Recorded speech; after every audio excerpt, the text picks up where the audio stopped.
देखिए यहाँ थोड़ा सा जाम है, खाली कर दीजिए आप लोग यहाँ का जाम, ताकि दुल्हा दुल्हन आ जाएंगे। पूरा खाली है, थोड़ा सा जाम है, तो थोड़ा सा साइड हो जाइए ताकि पद से लोग आ जाए दुल्हा दुल्हन। और प्लीज मैं रिक्वेस्ट कर रहा हूँ भैया, आप लोग प्लीज बोतल मत फेंकिए। पीने के लिए दिया गया है ना, वही जी पियल है वही जी निकाल दो। हाँ, अब जाए आवे की दिक्कत हो, हम जाना था नहीं, कोई बैठने वाला नहीं है, इसलिए बैठाने के चक्कर में मैं नहीं पड़ूंगा। एमे केहू बैठे वाला नहीं खे के हमार अच्छा के हमार हित लगेला जे हमार बात मान जाइए। सभे तो हम खेसरिया खातिर पागले बा, केकरा कहीं आई लव यू तो माई के लागल बा बेनिया पर झुलू बहावा झुलू झुलूला।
चिड़ै उड़तिया ना ना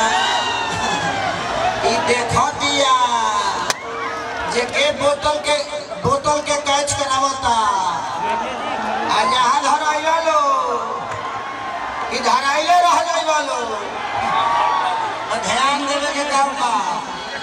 आज आप लोगों को देखिए सबसे बड़ी चीज कि अगर हम कुछ गलत करते हैं ना तो हम अपने राज्य के, अपने मिट्टी को, अपने लोगों को साथ गलत करते हैं। आज प्रशासन इतना लगा हुआ है, आप सबकी सुरक्षा के लिए लगा है। अगर हम कुछ गलत करेंगे तो ये प्रशासन का, ये समाज का अनादर होगा। नहीं के सुना ए भाई बोलो कि सुनात नहीं के बका कहीं हो तनी हे साउंडवन में बढ़ा दे, हे साउंडवन हां में बढ़ल बा जौन ऊंचा बा ओमे बढ़ावा, जौन ऊंच बतानी नहीं के सुनाते से बोतल फेंकत ना हो। हाँ ना ना ठीक है, तो खेसरिया के देख ले लोग ओके, तुम लोग जिंदा खेसरिया के देख ले। औरतिया कह दिया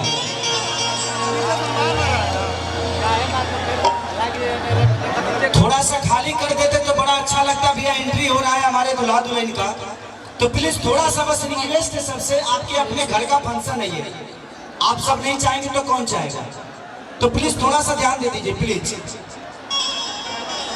एग्जैक्टली जो पाथवे है उसको थोड़ा सा खाली कर दीजिए ताकि दूल्हा दुल्हन की एंट्री हो जाए। क्योंकि दुल्हा दुल्हन के लिए कोई गाना बना हुआ है उनके एंट्री के लिए, तो एक गाना बजेगा तो आप लोग थोड़ा सा साइड में दीजिएगा ना तो तुरंत हो जाएगा, उसके बाद मैं तुरंत कार्यक्रम शुरू कर दूंगा। चलिए इस देवी गीत को गा लेता हूँ, तब तक खाली करवाते रहिए।